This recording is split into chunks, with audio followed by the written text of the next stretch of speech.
सुनना, तो ये चैप्टर बड़ा भी और इम्पोर्टेंट भी है। इसमें तुम्हारा लोकेशन वाइज क्वेश्चन आता है, डायग्रामेटिक क्वेश्चन आता है, गिव रीजनिंग का क्वेश्चन आता है। लोकेशन जो है मेनली तुमको जो आएगा वो एनिमल मॉर्फोलॉजी से ही आएगा, एनाटॉमी से आएगा, प्लांट से कम आएगा। तो तुम लोग को जो है इस पे ध्यान देना, इसमें क्या क्या पूछा जा सकता है। तो स्प्लीन का एक लोकेशन है जो इससे पूछा जाता है, हर्ट के बारे में बताएंगे। इससे जो डायग्राम क्वेश्चंस है, हेपेटिक पोर्टल सिस्टम बहुत इंपॉर्टेंट है, और सर्कुलेटरी सिस्टम का ये वाला डायग्राम बहुत इंपॉर्टेंट है। तो अब इसमें और भैया डायग्राम बनाने क्या आता है इस चैप्टर में, तो डायग्राम जो बनाने आता है वो आता है तुम्हारा आर्टरी या वेन्स का। इसमें डिफरेंशिएट का भी बहुत सारा क्वेश्चन है, और प्लस हमको भी, हम लोग के साल में भी 2009 में बोर्ड एग्जाम में ये क्वेश्चन आया था क्या, कि हमको ब्लड प्लेटलेट्स का एक पूरा पैराग्राफ दे दिया था, उसमें बताना था। तो एक एक करके हम तुमको सारा चीज बताते। तो सबसे पहला जो बताने जा रहे हैं वो क्या चीज के बारे में बता रहे, ब्लड के बारे में। तो ब्लड में क्या होता है भैया, ठीक है, तो प्लाज्मा जो रहता है उसके अलावा क्या रहता है, ब्लड कॉर्पसल्स रहता है। ब्लड कॉर्पसल्स का क्या क्या नाम है, आरबीसी, डब्ल्यूबीसी और ब्लड प्लेटलेट्स। इससे रिलेटेड क्या क्वेश्चन है, तो इससे रिलेटेड भैया पहले तो ये क्वेश्चन है कि आरबीसी, डब्ल्यूबीसी और ब्लड प्लेटलेट्स क्या होता है, क्या काम करता है। हमारे ब्लड में क्या पिगमेंट होता है जो कि इसको रेड कलर देता है, तो सब जानते हैं हीमोग्लोबिन। हेमोग्लोबिन भैया ब्लड के साथ में ऑक्सीजन के साथ जुड़ता है, और वो एक क्या बनाता है, कंपाउंड, जिसको हम लोग क्या बुलाते हैं, ऑक्सी हेमोग्लोबिन। भैया ये ऑक्सी हेमोग्लोबिन ये कैसा कंपाउंड होता है, अनस्टेबल होता है, टूट जाता है क्योंकि हमको ऑक्सीजन चाहिए। और उसी तरह फिर क्या बनता है, हेमोग्लोबिन प्लस कार्बन डाइऑक्साइड क्या बना लेता है, हो गया गलत, ठीक है। कार्ब ऑक्सी हेमोग्लोबिन नहीं बनाता है, कार्ब यहाँ पे अमीनो हेमोग्लोबिन बनाता है, यही गलती कर देता है बच्चा। तो यहाँ पे ध्यान रखना है, ये क्या बनाता है, कार्ब अमीनो। कार्बन मोनोऑक्साइड के साथ जो है भैया वो क्या बनाता है, कार्ब ऑक्सी बनाता है। HbCO जो डॉट बनता है वो किसके साथ बन जाता है तुम्हारा, कार्ब ऑक्सी। ये एक स्टेबल कंपाउंड है, ये कैसा कंपाउंड है भैया, ये दोनों जो है कैसा है, अनस्टेबल है। ये दोनों क्या है, क्योंकि भैया कार्बन डाइऑक्साइड टूट के बाहर निकल जाता है, ऑक्सीजन सेल ले लेता है और रेस्पिरेशन करता है, और हम लोग को क्या दे देता है, एनर्जी दे देता है। तो तुम लोग को ये बात ध्यान रखना है, यहाँ पे ये चीज है। अब ये इसमें क्वेश्चन क्या पूछा जा सकता है, तो आरबीसी के बारे में सबसे पहले बताते हैं, इसको एक और नाम से जाना जाता है, एरिथ्रोसाइट। भैया आरबीसी किस शेप का होता है, तो तुम्हारा यहाँ शेप बना दिए, बाई कनकेव होता है। कटोरा को ऐसे करके, मेरा हाथ ऐसे देखे, ऐसे करके ये जो है तुम्हारा क्या है, आरबीसी है। तो तुम लोग सबको ये बात ध्यान रखना है कि आरबीसी जो होता है बाई कनकेव होता है। क्वेश्चन आ सकता है कि आरबीसी कहाँ बनता है, कहाँ डिस्ट्रॉय होता है। ये क्वेश्चन करोड़पति में भी पूछा था, ठीक है, कि छोटे बच्चे बोन मैरो में बनता है, ठीक है। भैया छोटे बच्चे के पास तो 300 हड्डी होता है, बोन मैरो होता ही नहीं है, तो क्या करेंगे। तो वहां पे मतलब एक्चुअली लॉन्ग बोन्स नहीं होता है, तो उनके स्प्लीन में बनता है। कहाँ बनता है, तो ये क्वेश्चन पूछा हुआ है कि छोटे इन एम्ब्रायो वहां पे कहाँ पे फॉर्मेशन होता है, स्प्लीन में। फिर भैया और क्या क्वेश्चन है, यहाँ पे एक चीज देखो, आरबीसी के बारे में हम तुमको बताना चाहते हैं। ये ऐसे करके ब्लड कैपिलरीज है, तुमको बना के दे देगा ऐसे फिगर, और तुमको बना के दे देगा ऐसे फिगर। पूछते हैं बताओ ए क्या है, बी क्या है, क्या लिख के आओगे, ए क्या है, एमिबॉइड शेप का जो होता है वो होता है डब्ल्यूबीसी। आरबीसी का मेन काम क्या होता है, ऑक्सीजन कैरियर होता है भैया हम लोग के बॉडी का। हर सेल तक ऑक्सीजन प्रोवाइड करता है, जिसके कारण रेस्पिरेशन से क्या करता है, सेल लोग एनर्जी बना पाता है। कोई दिक्कत है इस चीज में, ठीक है भैया। इसके बाद यहाँ पे आ जाओ, आरबीसी में यहाँ पे ये दिखाना चाह रहे हैं, ब्लड कैपिलरीज में ये फ्लो कर रहा है, तो अगर तुम्हारा एमिबॉइड शेप का है तो डब्ल्यूबीसी लिख के आओगे, अगर बाइकनकेव शेप का है तो क्या होगा, आरबीसी। तुम लोग को अगर जानकारी नहीं है तो बता दे, आरबीसी में 3 ऑर्गेनल नहीं रहता है। क्या क्या नहीं रहता आरबीसी में, आरबीसी में ना ही न्यूक्लियस होता है, no nucleus, no endoplasmic reticulum, और सबसे खास बात जो नहीं रहता वो है माइटोकॉन्ड्रिया। भैया mitochondria called powerhouse of the cell, और यही चीज नहीं रहता है। अभी हम बोलते हैं स्पर्श को जाके क्या विनायक को रसगुल्ला खिलाओ, वही खा लिया तो क्या उसको रसगुल्ला मिलेगा, तो इसका काम है एनर्जी प्रोवाइड करना, ऑक्सीजन प्रोवाइड करवाना। तो यही ऑक्सीजन यूज कर लेगा, क्या दूसरे को मिलेगा, नहीं मिलेगा। तो वही काम है, इस कारण से इसमें क्या नहीं रहता है, माइटोकॉन्ड्रिया नहीं रहता है।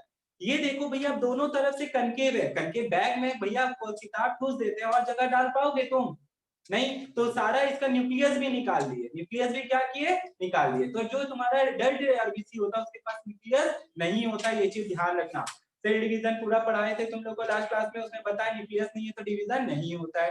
न्यूरॉन के पास क्या न्यूक्लियस है, नहीं। नर्वस सिस्टम में तुमको बताया न्यूरॉन के पास क्या चीज है, न्यूक्लियस होता है, लेकिन क्या नहीं होता है, सेंट्रोसोम नहीं होता है। क्या नहीं होता है, सेंट्रोसोम। तो भैया यहाँ पे क्वेश्चन क्या आता है, अब यहाँ पे दूसरा चीज देखो, ये सारा ऑर्गेनल इसके पास नहीं रहता, जिसके कारण से बाइकनकेव होता है। बाइकनकेव होने से सरफेस एरिया क्या हो गया, ज्यादा से ज्यादा क्या एब्सॉर्ब कर पाएगा, ऑक्सीजन। तो समझ में आ गया क्यों बाइकनकेव होता है, तो इसका ये फायदा हो गया।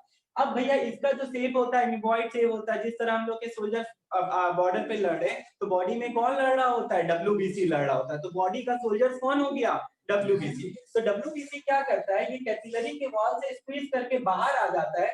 मान लो यहाँ पे ऐसे करके बैक्टीरिया बैठा हुआ है, ठीक है, अभी कोरोना वायरस की बात करते हैं, वायरस और बैक्टीरिया में बहुत डिफरेंस होता है, ठीक है, तो यहाँ पे ये इससे क्या करता है, लड़ता, ठीक है, इससे ये क्या करता है, लड़ता, एंजाइम निकालता, लाइसोजाइम, ठीक है, तुम लोग पढ़ोगे एंटीजन के बारे में, ठीक है, अगर वो एंटीजन काम कर जाता है तो वही क्या बन जाता है, एंटीबॉडी बन जाता है, क्या बन जाता है, chemical substance present in on its surface, इसको क्या बुलाते हैं, एंटीजन, और एंटीजन काम करता है तो एंटीबॉडी, अगर नहीं करता तो बाजार से जाके दवाई खाते हैं हम लोग, जो कि एंटीबायोटिक्स कहलाता है, समझ में आया। तो ये चीज ध्यान रखना है, अगर ये इसको मार दिया, इस प्रोसेस को कहते हैं फैगोसाइटोसिस, क्या कहते हैं, ये बहुत इंपॉर्टेंट क्वेश्चन है। तो यहाँ पे जो ये प्रोसेस लिखा है WBC squeeze out through the walls of capillary, इस प्रोसेस को कहते हैं डाइपेडेसिस, क्या बुलाते हैं, तो तुम लोग को ये चीज ध्यान रखना है, दो प्रोसेस बताए, एक प्रोसेस बताए फैगोसाइटोसिस और दूसरा प्रोसेस क्या बताया तुम लोग को, डाइपेडेसिस। डाइपेडेसिस का क्या मतलब होता है बताओ मेरे को, diapedesis squeezing of the WBC through the walls of capillary is called diapedesis, को क्या बुलाते हैं, डाइ, और यहाँ पे इंगल्फिंग ऑफ बैक्टीरिया को क्या बुलाते हैं, इंगल्फिंग ऑफ बैक्टीरिया को क्या बुलाते हैं, फैगोसाइटोसिस। एक मिनट, यहां तक हम तुम लोग को बताइए, एक क्वेश्चन है बोर्ड एग्जाम में आया हुआ क्वेश्चन है, तुमको उसमें क्या पूछा है कि ऐसे करके फिगर बना दिया, यहाँ पे ये ए है, या यहाँ पे इसको 1 नंबर लिख दिए, यहाँ पे 2 लिख दिए और यहाँ पे 3 लिख दिए, तो बताओ name the process depicted in 2 and 3। तो 2 में क्या हो रहा है भैया, वो स्क्वीज करके बाहर निकल रहा है, तो वो कौन सा प्रोसेस हो गया, डाइपेडेसिस। 3 नंबर में वो बैक्टीरिया को खा जा रहा है, बैक्टीरिया ऐसे नहीं बना के देगा, ठीक है, सिंग नहीं होता है, वहां पे डॉट डॉट ऐसे करके दे देगा, तो बैक्टीरिया समझना उसको खा गया, तो इंगल्फिंग ऑफ बैक्टीरिया को हम लोग क्या बुलाते हैं, फैगोसाइटोसिस। कोई दिक्कत है, तो ये अच्छा। दूसरा चीज यहाँ पे बोलेंगे ए और बी में डिफरेंस बताओ, तो डिफरेंस क्या लिखोगे भैया, पहले तो आप सही से नाम लिख के आओ, ए क्या है वो तो समझो, कैसे समझोगे, ये देखो, अगर ऐसा शेप दिखेगा तो क्या है भाई करके, वो आरबीसी है, ऐसा दिख रहा है तो वो क्या है तुम्हारा डब्ल्यूबीसी है, गलत नहीं करके आना, ये बहुत इंपॉर्टेंट क्वेश्चन है, ऐसे आ जाता है आरबीसी डब्ल्यूबीसी में डिफरेंस बताओ दी बेसिस ऑफ स्ट्रक्चर, तो ये बाई करके है और ये क्या है, एमीबॉइड। फंक्शन बता दिए, ये क्या होता है बताओ, ऑक्सीजन कैरियर, और ये क्या होता है, सोल्जर्स ऑफ आवर बॉडी। कोई दिक्कत है किसी को, तो ये इंपॉर्टेंट है। अब दो क्वेश्चन आता है यहाँ पे, abnormal increase in WBC and RBC को क्या कहते हैं, और एबनॉर्मल डिक्रीज क्या कहते हैं, तो तुम लोग के बुक में वो दिया हुआ है, तो क्या दिया हुआ भैया, abnormal increase in number of RBC is called polycythaemia, और डिक्रीज हो जाता है तो एरिथ्रोपेनिया। हाँ वेरी गुड। उसी तरह बॉडी में अगर डब्ल्यूबीसी बढ़ जाता है तो उसको क्या कहते हैं, ल्यूकेमिया कहते हैं, जो कि एक तरह का कैंसर है, एक तरह का क्या है, तुमको पता होना चाहिए भैया, ब्लड रिपोर्ट निकालते, तो थोड़ा डब्ल्यूबीसी के बारे में आ जाओ, तुम लोग को 5 मार्क्स का क्वेश्चन आने वाला, फाइंड दी ऑड बनाओ, आता है ना, तो उसमें एक बहुत परफेक्ट क्वेश्चन बनता है इसका, डब्ल्यूबीसी कितने तरह का होता है भैया, 2 तरह का, ग्रैनुलर और नॉन ग्रैनुलर। तुम लोग ब्लड रिपोर्ट निकलवाता होगा तो उसमें तुम लोग को ये सब लिखा हुआ दिखता होगा, neutrophil, eosinophil, basophil, lymphocytes, monocytes, ठीक है ना, हम लोग के बॉडी का ये जो है सब क्या है, सोल्जर्स है, ठीक है ना, तो यहाँ पे ये सब सोल्जर्स है जो क्या करता है, कहीं एलर्जी रिएक्शन में काम करता है, कहीं पे अलग अलग तरह से काम करता है, जिसमें सबसे मेन रोल होता है न्यूट्रोफिल्स का। तो न्यूट्रोफिल्स, इस्नोफिल्स, बेसोफिल्स आर कैसा है डब्ल्यूबीसी, ग्रैनुलर। हम तो यही चारों दे देते, चार, बताओ फाइंड दी ऑड बनाओ, तो कौन ऑड हो जाएगा, लिम्फोसाइट, दिमाग में चलता रहेगा, तो डब्ल्यूबीसी में पढ़ा था, पढ़ा था, लेकिन एक ग्रैनुलर है और एक क्या है, तो ये ध्यान रखना, ये केमिकल सब्सटेंस निकालता है जिसका नाम क्या है, हिस्टामिन, क्या नाम है, हिस्टामिन, वो एलर्जी में होता है, ठीक है, तो ये सब चीज तुम लोग को ध्यान रखना है। कोई दिक्कत है तो क्लियर कर लो, रट लो अच्छे से, क्या ग्रैनुलर में न्यूट्रोफिल, इस्नोफिल्स, बेसोफिल्स, ठीक है, एनईबी याद रखेंगे, क्या याद रखेंगे हम लोग, एनईबी, न्यूट्रोफिल्स, इस्नोफिल्स और बेसोफिल्स, और यहाँ पे क्या याद रखेंगे, एलएम याद करेंगे, ठीक है, तो एलएम याद रखेंगे तो लिम्फोसाइट्स और क्या याद रहेगा तुम लोग को, मोनोसाइट्स याद रहेगा। किसी को कोई दिक्कत है, तो बस यही चीज है और कुछ भी नहीं है। तो डब्ल्यूबीसी में ये चीज हो गया, और डब्ल्यूबीसी के इंक्रीज और डिक्रीज को क्या कहते हैं वो भी बता दिए तुम लोग को। ये बहुत इंपॉर्टेंट क्वेश्चन है, बार-बार बता रहे, WBC के स्क्वीज थ्रू दी वॉल्स को क्या बुला रहे हैं, डायपेडेसिस, और वो इंगल्फ कर जाता है, बैक्टीरिया को मार देता है, उसको क्या बुलाते हैं, फैगोसाइटोसिस। Very good. किसी को यहाँ तक कोई दिक्कत नहीं। अब हम लोग चलते हैं ब्लड प्लेटलेट्स के ऊपर। ब्लड प्लेटलेट जो होता है ये क्या होता है भैया, ये आरबीसी का ही बना हुआ रहता है, थ्रोम्बोसाइट्स बुलाते हैं, क्या बुलाते हैं, इसमें तुमको क्या चीज में हेल्प करता है भैया, ये ब्लड क्लॉटिंग में हेल्प करता है। क्या चीज में हेल्प करता है? अगर एक बात बताओ, अगर खून ही निकल जाएगा पूरा बॉडी में, ठीक है, तो हम लोग तो क्या हो जाएंगे भैया, मर जाएंगे। तो मरे ही नहीं, तो इसलिए बॉडी का एक सेल्फ मैकेनिज्म है जो कि क्या करता है भैया, खून निकलने से क्या करता है, उसको क्लॉट करा देता है। तो मेरा यहाँ पे दिमाग में एक क्वेश्चन अराइज करता है, भैया खून निकलने पे क्लॉट करता है, खून फ्लो कर रहा है बॉडी में, क्लॉट क्यों नहीं कर रहा है? तो एक नाम बता रहे हैं, ठीक है, तुम्हारा हेपरिन। हेपरिन एक एंटीकोगुलेंट रहता है हमारे बॉडी में, जो बॉडी के अंदर खून को क्लॉट करने नहीं देता। तो बहुत सारा कुछ 1-2 मार्क्स का क्वेश्चन आ जाता है जो इधर उधर से पूछता है। तो एंटीकोगुलेंट लिखो, हेपरिन, एंटीकोगुलेंट हेपरिन, जो बॉडी के अंदर खून को क्लॉट करने नहीं दे रहा है, हेपरिन एंटीकोगुलेंट। ठीक है, एंटीकोगुलेंट क्या आ गया तुम्हारा, हेपरिन नाम बताया तुमने। अब इसके बाद देखो भैया बॉडी में कैसे क्लॉटिंग होता है। तो हम लोग को सबसे पहला चीज क्या हो जाता है, चोट लगता है। क्या हो जाता है, चोट लगता है। तो जब चोट लगता है तो क्या होता है, मम्मी याद आती है, ठीक है, यहाँ पे ऐसा कुछ नहीं है। तो यहाँ पे क्या पढ़ना हम लोग को, प्रोथ्रोम्बिन। यहाँ पे देखो जब चोट लगेगा तो क्या हो जाएगा, वो थ्रोम्बोकाइनेज निकालेगा, ठीक है। अब ये थ्रोम्बोकाइनेज का और क्या क्या नाम पढ़ा है तुम लोग, फैक्टर एक्स, ठीक है। यहाँ पे ये सब चीज ध्यान रखना है तुम लोग को, ये सब चीज ध्यान रखना है। थ्रोम्बोकाइनेज जो होता है किस पे एक्ट करता है, प्रोथ्रोम्बिन में। इनएक्टिव से किस में चेंज करता है, ये क्वेश्चन इंपॉर्टेंट है, अब मेरे बोर्ड एग्जाम में ये पूछा गया हुआ है, ठीक है। तो थ्रोम्बोकाइनेज में प्रोथ्रोम्बिन को किस में चेंज करता है, वो भी 5 मार्क्स का। तो ये इनएक्टिव से किस में चेंज हो गया। अब यहाँ पे हम नेम दी फॉलोइंग पूछे, in presence of which ion, which mineral, तो कैल्शियम आयन। तो कैल्शियम आयन के प्रेजेंस में ये प्रोथ्रोम्बिन से किसमें कन्वर्ट हो जाता है, एक्टिव स्टेज में कन्वर्ट हो गया। अब भैया ये थ्रोम्बिन जो है वो तुम्हारा फाइब्रिनोजन पे एक्ट करता है। क्या चीज पे एक्ट करता है, वो फाइब्रिनोजन जो है वो इनसॉल्युबल होता है, उसको इनसॉल्युबल बनाता है, वो एक नेटवर्क बना लेता है। क्या बना लेता है, नेटवर्क, ठीक है। अगर नेटवर्क ऐसे बन गया तो भैया कोई भी चीज इससे पास कर पाएगा, छोटा चीज पास कर जाएगा, बड़ा चीज नहीं कर पाएगा। तो वो नेटवर्क बना लेता है, उसी नेटवर्क को हम लोग बुलाते हैं क्लॉट। क्या बुलाते हैं, मतलब सब फंस जाता है उसको क्लॉट बुलाते हैं, या उसको एक और नाम से जाना जाता है, थ्रोम्बस। क्या नाम से जाना जाता है, थ्रोम्बस। तो तुम लोग ये फ्लो चार्ट को ध्यान रखना, फिर से एक बार बता रहे, सबसे पहला ब्लड प्लेटलेट थ्रोम्बोसाइट्स होता है, वो क्या निकालता है, थ्रोम्बोकाइनेज निकालता है, शॉर्ट फैक्टर बुलाते हैं, ठीक है। और फिर वो क्या काम करता है भैया, प्रोथ्रोम्बिन को थ्रोम्बिन में कन्वर्ट करता है इन प्रेजेंस ऑफ कौन सा आयन, कैल्शियम आयन। फिर भैया क्या होता है, फाइब्रिनोजन जो है ये थ्रोम्बिन पे एक्ट करता है, इस पे एक्ट करता है, ठीक है। तो सॉल्युबल से क्या चीज में चेंज कर देता है, इनसॉल्युबल फाइब्रिन बनाता है, ठीक है, जो एक नेटवर्क बना लेता है भैया। और इस नेटवर्क में क्या होता है, ब्लड कॉर्पसेस फंस जाता है, बाहर नहीं जा पाता, धीरे धीरे ये क्या हो जाता है, क्लॉट हो जाता है, ठीक है। तो इस तरीके से बॉडी के अंदर क्या होता है, क्लॉट होता है, वरना हम लोग तो क्या हो जाएंगे भैया, मर जाएंगे। समझ में आ गया ये चीज, तो यही बात यहाँ पे बताया। किसी को कोई दिक्कत है इसमें, तो यहाँ पे ये तीनों पार्ट पहले खत्म होता है। तो समझ में आ गया यहाँ पे क्या क्या इंपॉर्टेंट है। अब हम लोग चलते हैं क्या चीज में, कि हम लोग को बॉडी के अंदर कितना सारा कैपिलरीज है, ठीक है, आर्टरीज है या वेन्स है, तो वो चीज हम लोग डिस्कस करेंगे। तो बॉडी जिस तरह प्लांट में जाइलम वस्कुलर बंडल होता है, हमारे बॉडी में क्या होता है, आर्टरी और वेन। आर्टरी और वेन सबसे इंपॉर्टेंट इसलिए क्योंकि इसका बहुत बार डायग्राम आया हुआ है, ठीक है। तो डायग्राम तेरे सामने, कुछ डायग्राम में खास नहीं है, देख ले। बनाने का क्या स्पेसिफिकेशंस रखना है वो चीज सुनो। इसके अंदर एक गोला दिखा है, इधर भी गोला दिखा है, ठीक है, गोला तो नहीं होल हो गया। तो यहाँ पे ये जो गोला है इसी को कहते हैं ल्यूमेन। क्या कहते हैं, ल्यूमेन। अब इसका 3 लेयर होता है, बाहर वाला हो गया ट्यूनिका एक्सटर्ना, बीच वाला देखिए भैया ये ऐसे होता है, ये ऐसे एपिथेलियल का बना हुआ रहता है, पढ़ा है ना टिश्यू चैप्टर क्लास 9 में, तो उसमें एपिथेलियल टिश्यू रहता है जो कि इसमें भरा हुआ रहता है। अब यहाँ पे इसको थिक बनाता, मोटा बनाता है।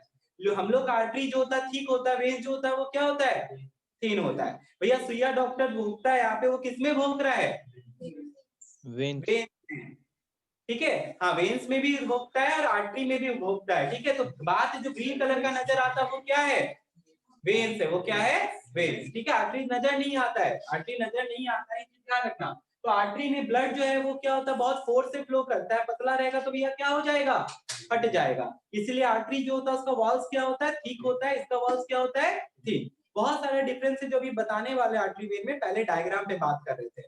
तो डायग्राम बनाने है तो यही बनाना और कुछ नहीं। क्या क्या उसमें दिखाएंगे, आर्टरी, वेन, इसमें तुम ऐसे करके दिखा देना इसका वॉल जो है वो क्या है, ठीक हो गया। ये अंदर वाला ये ल्यूमेन है, इसी से ब्लड क्या करता है, फ्लो करता है। 3 लेयर हो गया, tunica externa, tunica media, tunica interna. बाहर वाला एक्सटर्ना, बीच वाला मीडिया, अंदर वाला इंटरना। बस इतना ही लेबल करना और कुछ नहीं करना है। वहां कोई शेड करके आ रहा है, ठीक है, वो सबसे कोई मार्क्स नहीं मिलने वाला है। लेबलिंग पे मार्क्स दिया जाता है, 2 मार्क्स से ज्यादा पूछ ही नहीं सकता है इसको, ठीक है ना। इतना तुम बता दोगे बहुत हो जाएगा। किसी को कोई दिक्कत है तो ये लेबलिंग के नाम पे ये सारा लेबलिंग करना है। भैया डिफरेंशिएट के नाम पे क्या करेंगे, बहुत सारा डिफरेंशिएट दिया हुआ है बुक में, दिया हुआ है कि नहीं दिया हुआ है, क्या क्या डिफरेंशिएट दिया हुआ है बता। आर्टरी और वेन्स पे हम लोग को बुक में बहुत सारा दिया है। सबसे मेन पे बात करते हैं। आर्टरी जो होता है, A for artery, A for away. Artery carries blood away from heart, तो हार्ट से नहीं सारे ऑर्गन से अवे ले जाता है। दूर ले जाने का काम है आर्टरी का, लाने का काम किसका है। तब हम कहां पे पहुंचाने वाले तुमको आज हम ये बता रहे हैं बॉडी के अंदर कैसे फ्लूइड घूम रहा है, कैसे फ्लूइड सर्कुलेटिंग, ब्लड जो है सर्कुलेटिंग फ्लूइड, वो कैसे घूम रहा है, वही चीज बता रहे हैं तुम लोग को शॉर्ट में। यहाँ पे तुम लोग देखो आर्टरी और वेन्स के कारण घूम रहा है, किसके कारण घूम रहा है भैया, आर्टरी और वेन्स। तो भैया आर्टरी के ब्रांच को क्या कहते हैं, जैसे नदी फ्लो करते हैं ट्रिब्यूटरी में बट जाता है, आर्टरी भी किसमें डिवाइड हो जाता है, आर्टियोल्स। आर्टरी डिवाइड इनटू आर्टियोल्स, आर्टियोल्स में ये क्या हो जाता है, डिवाइड। और ये किसमें डिवाइड हो जाता है, वेन्यूल्स में डिवाइड हो जाता है। किसी को कोई दिक्कत है, artery divide into arterioles, veins divide into venules.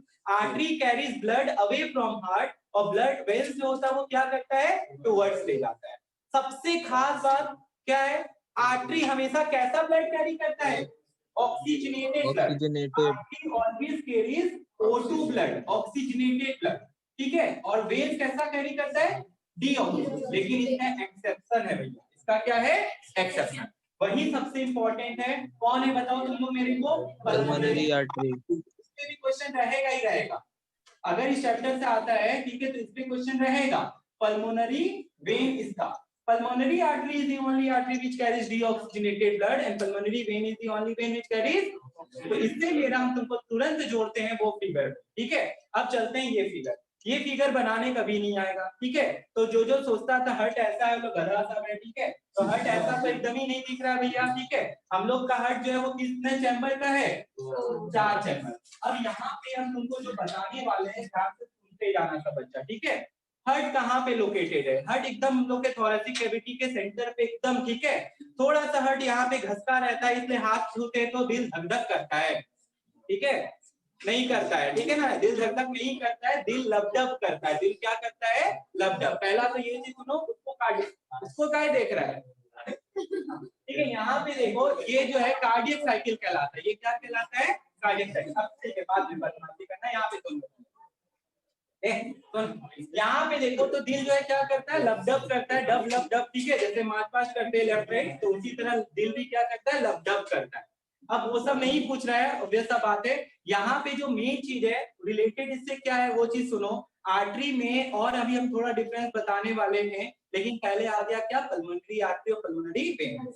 Figure आएगा तो लेबलिंग आएगा, लेबलिंग आज सिखा देते कि कभी गलती ना करो तुम लोग, ठीक है। यहाँ पे हम तुमको पूरा का पूरा सर्कुलेशन बताने वाले हैं। अभी सब बच्चा ध्यान से देखना ताकि अभी ही रटा जाए, ठीक है। इसके बाद तुमको घर जाके पढ़ना ना पड़े, बस सब बच्चा यहाँ पे देखना और मन में बस रिपीट करना। सर्कुलेशन सिखाने वाले हैं, ठीक है, जिसको हम लोग क्या कहते हैं, डबल पंप कहते हैं या डबल सर्कुलेशन कहते हैं, ठीक है। तो क्या होता है, चलिए भैया बताइए। हम अभी तुमको बताएंगे हार्ट में ब्लड कितने बार आता है, 2 बार, ठीक है। तो कहां से आता है, तो हार्ट में जो ब्लड आता है 2 बार, एक आता है सुपीरियर वेना कावा, ठीक है, और इंफीरियर वेना कावा, ठीक है। सुपीरियर और इंफीरियर वेना कावा से जो ब्लड आता है वो कहां पे आता है भैया, वो आता है आपका इधर पे। ये क्या है, कंफ्यूजन नहीं रखना है, तेरा right is your left foot के लिए, ठीक है ना।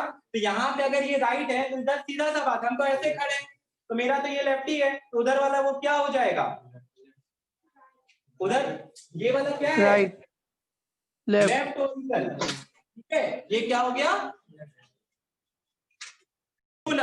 तो ये क्या हो गया, लेफ्ट ऑरिकल। तो ये लेफ्ट ऑरिकल हो गया, तो ये क्या हो गया, राइट ऑरिकल।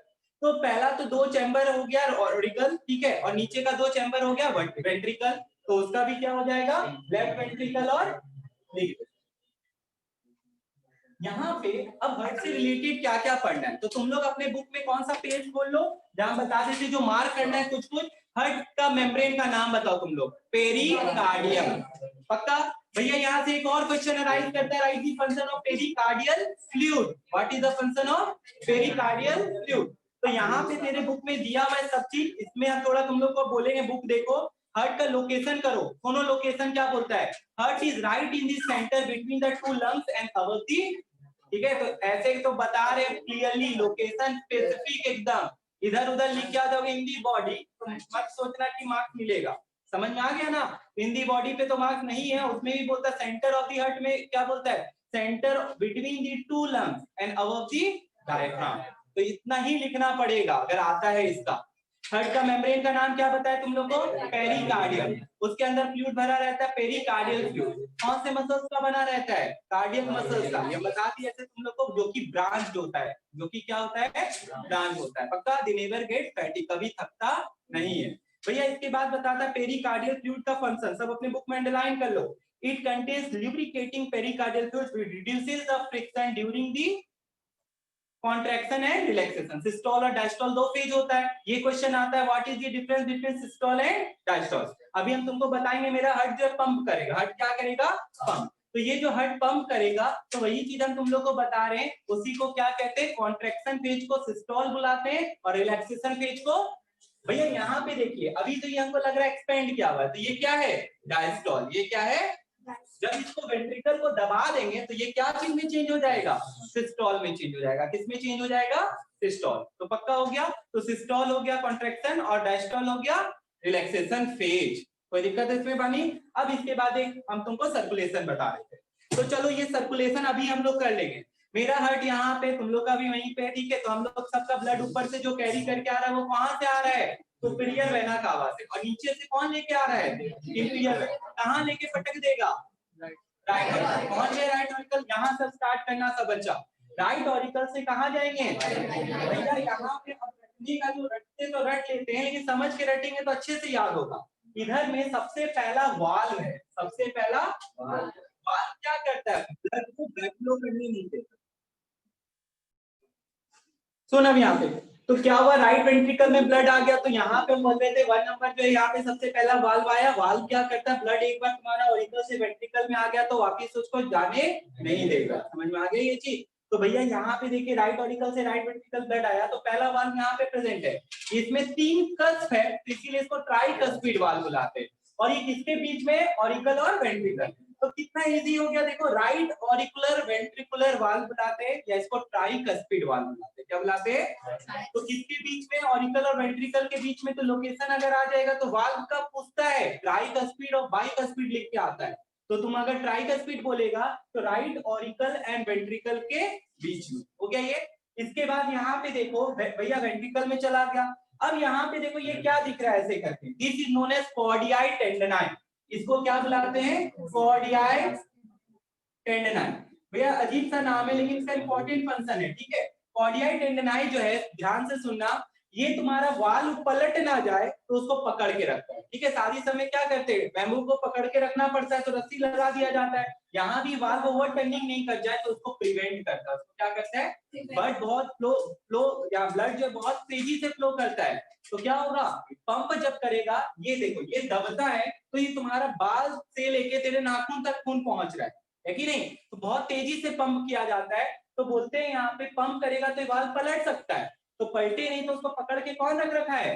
कॉर्डियाई टेंडनाई। कौन पकड़ के रखा है? ठीक है, दो चीज, हार्ट अटैक आ गया किसी को तो heart attack is known as myocardial infarction, ठीक है? हार्ट अटैक का नाम दिया गया है, बायोलॉजिकल डॉक्टर लोग नहीं बोलता हार्ट अटैक बोलो तो क्या बोलेगा? मायोकार्डियल इंफार्क्शन, ठीक है? चेस्ट में पेन है, तो चेस्ट में अगर किसी को पेन है तो उसके लिए टर्म यूज होता है एंजिना पेक्टोरिस, ठीक है? क्या नाम है? एंजिना पेक्टोरिस, ठीक है? तो ये चीज ध्यान रखना, चेस्ट पेन को क्या नाम दिया गया है? Angina pectoris. और दूसरा नाम क्या बताए? मायोकार्डियल इंफार्क्शन, ठीक है? तो अजीब अजीब नाम आ रहा है लेकिन हाँ तुम्हारे बुक में दिया हुआ है, तुम लोग देख सकते हैं, मायोकार्डियल इंफार्क्शन, ठीक है? और चेस्ट पेन को क्या नाम दिए हम? एंजिना पेक्टोरिस, ठीक है? Chest pain.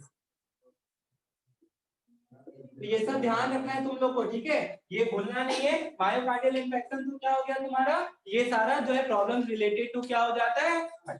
इसके बाद यहाँ पे आता है क्या, वापिस इसी पे आ जाते भैया। यहाँ पे तुम लोग देख सकते हैं अब क्या होगा भैया, राइट वेंट्रिकल से, राइट ऑरिकल से कहां जाने वाला है, राइट ऑरिकल से राइट वेंट्रिकल की तरफ, राइट ऑरिकल से राइट वेंट्रिकल। अब भैया यहाँ से कहां जाएगा, यहाँ जाएगा। यहाँ पे भी एक वाल्व प्रेजेंट है, इस वाल्व का नाम क्या है, ये किस पे प्रेजेंट है, अब इसका नाम बताइए पहले, ठीक है। तो इसका नाम हम तुमको बताते, ये जो तुमको पाइपलाइन दिख रहा है यही है पल्मोनरी आर्टरी, यही है पल्मोनरी। इसीलिए इतना हमको टाइम लगा था तुमको ये बताने के लिए, ये पल्मोनरी आर्टरी लेवल करने आता है। ओके, ये क्या हो गया, पल्मोनरी आर्टरी। हमको बताओ ये सारा ब्लड जो कैरी करके आया है कैसा ब्लड आया है, डीऑक्सीजनेटेड। भैया राइट ऑरिकल से राइट वेंट्रिकल गया और अब ये कहां चला गया, लंग्स में चला गया। कहां चला गया, ये जो लंग्स में गया है कौन लेके गया इसको, पल्मोनरी आर्टरी, पल्मोनरी आर्टरी। कैसा ब्लड गया बता जल्दी से, डीऑक्सीजनेटेड ब्लड गया। या कैसा ब्लड गया है, डीऑक्सीजनेटेड। तो यहाँ पे लंग से ब्लड मतलब हार्ट से ब्लड जा चुका है, तो हार्ट से ब्लड जा चुका है, खत्म हो गया यहाँ पे। तो ये पहला सर्कुलेशन था, क्योंकि ये लिमिटेड टू लंग्स है तो इसको कहते हैं हम लोग कौन सा सर्कुलेशन, पल्मोनरी सर्कुलेशन। ठीक है, क्या कहते हैं, पल्मोनरी सर्कुलेशन। अब भैया वापिस से लंग्स क्या करता है, ब्लड को लेके आता है। कैसा ब्लड लेके आएगा, ऑक्सीजनेटेड ब्लड लेके आएगा। कौन लेके आएगा भैया, पल्मोनरी वेन लेके आएगा। कौन लेके आएगा, तो अब एकदम क्लियर हो गया होगा तुम लोग को ये चीज। ये हो गया तुम्हारा कौन सा, पल्मोनरी वेन। बहुत अच्छा लोग क्या करता है ना, इसके बगल में लिख देता है पल्मोनरी वेन, नहीं ये है पल्मोनरी वेन, ये वाला क्या है।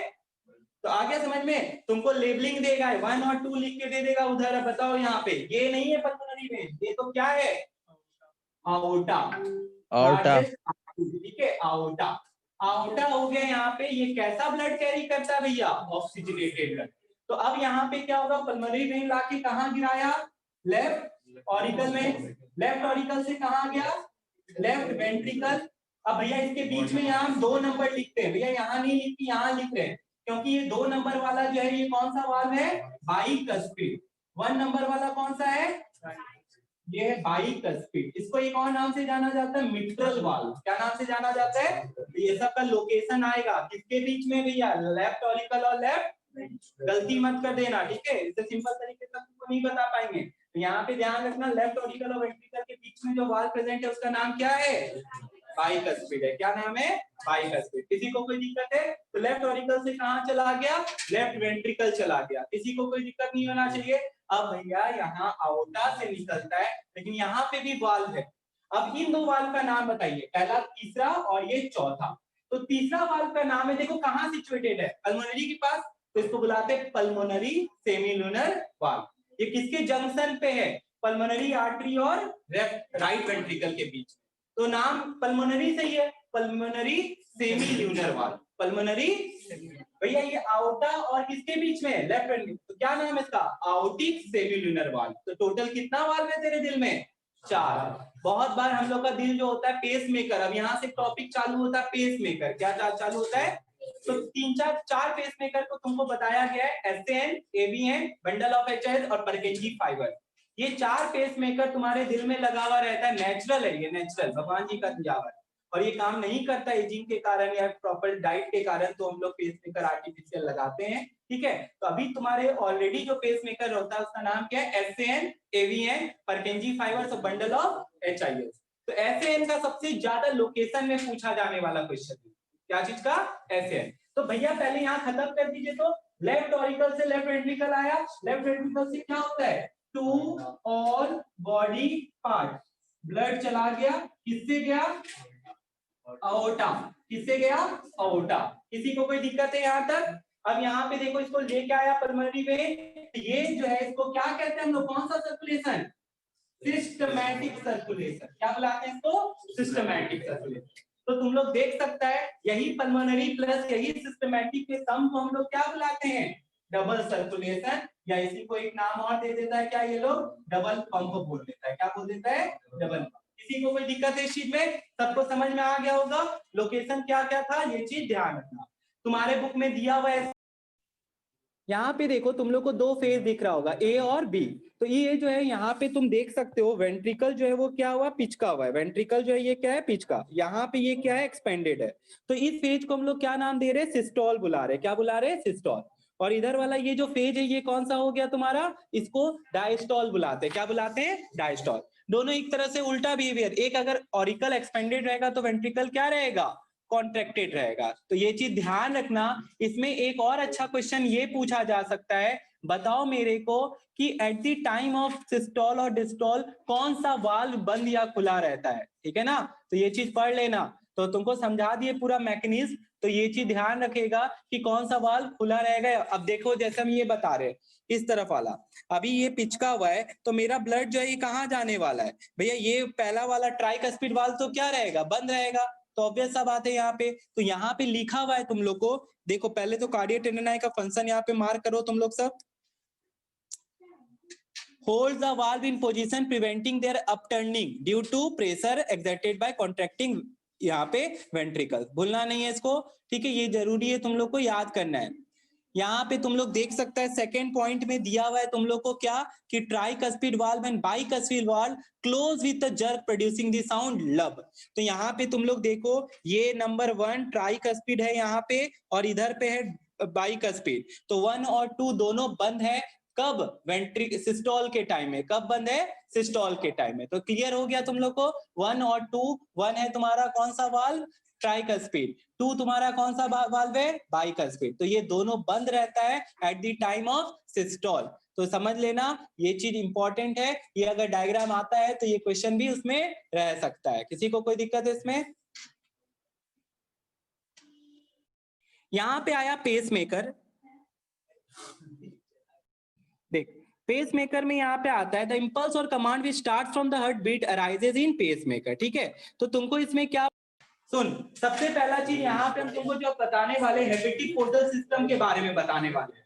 तुम लोग अब देखो जो ब्लड जो है हार्ट से निकला था ना, किससे निकला था, आउटा से। तो आउटा जो है टू ऑल बॉडी पार्ट्स क्या करता है, ब्लड पहुंचाता है। तुम्हारे बुक में दिया हुआ है कि जैसे कि renal artery renal vein, kidney चक्कर पे घुसेंगे तो renal artery renal vein is related to kidney.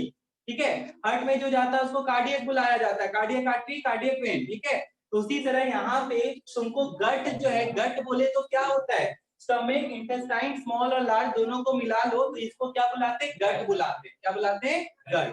तो अब यहाँ पे अगर तुम लोग देखोगे तो ये पूरे को गट से, इसको क्या बुला लिए, गट। तो गट से जो निकल रहा है उस पाइपलाइन को क्या बुला रहे हैं, उसको बुलाते हैं हेपेटिक वेन। क्या बुलाते हैं, ये सब जाके कहाँ पे मिलता है, लीवर में। तुम लोग को पता होगा लीवर जो है हम लोग के बॉडी में क्या करता है, बहुत सारा चीज को लीवर जो है डिटॉक्सिफाई करता है। क्या करता है, डिटॉक्सिफाई।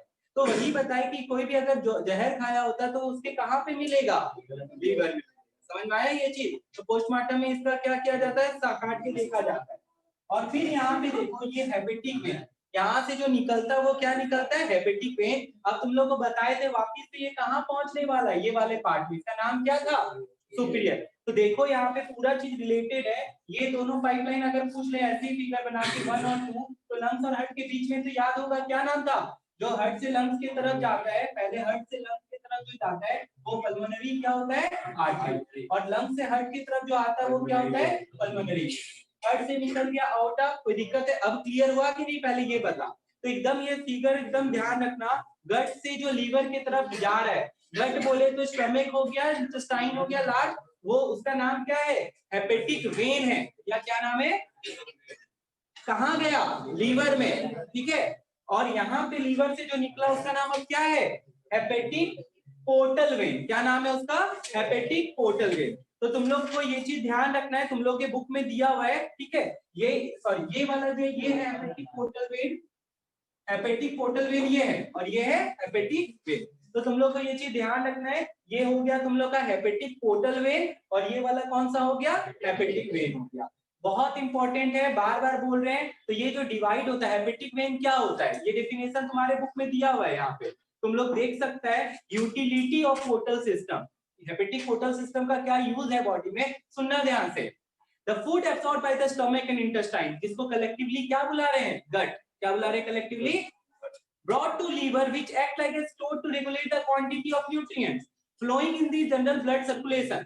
तो एक्सेस और लीवर क्या काम करता है, एंडोक्राइन सिस्टम में पढ़ाए थे तुम लोग को भैया, वो यहाँ पे क्या करता है बताओ जल्दी से, जो भी ग्लूकोज होता है वो जाके कहाँ पे एक्स्ट्रा किसमें कन्वर्ट हो जाता है, ग्लाइकोजन में, कहाँ स्टोर हो जाता है, लीवर में। ठीक है, तो ये चीज ध्यान रखना है तुम लोग को। तो यही चीज बता रहा है, यहाँ से जो निकलेगा वो कौन निकलेगा, हेपेटिक में। लेकिन ये क्या किया, जो भी बॉडी में एक्सेस था सबको ब्लड से क्या कर दिया, हटा दिया, सबको ब्लड से क्या कर दिया, हटा दिया। समझ में आ गया ना ये चीज। तो ये काम किसका है, पोर्टल सिस्टम का, ये काम किसका है, बस। फिर यहाँ पे एक था कि हेपेटिक पोर्टल वेन को डिफाइन करो। Hepatic portal vein is one which starts with capillaries and ends with capillaries. तो इसीलिए इसको ऐसे करके दिखाएं, ठीक है।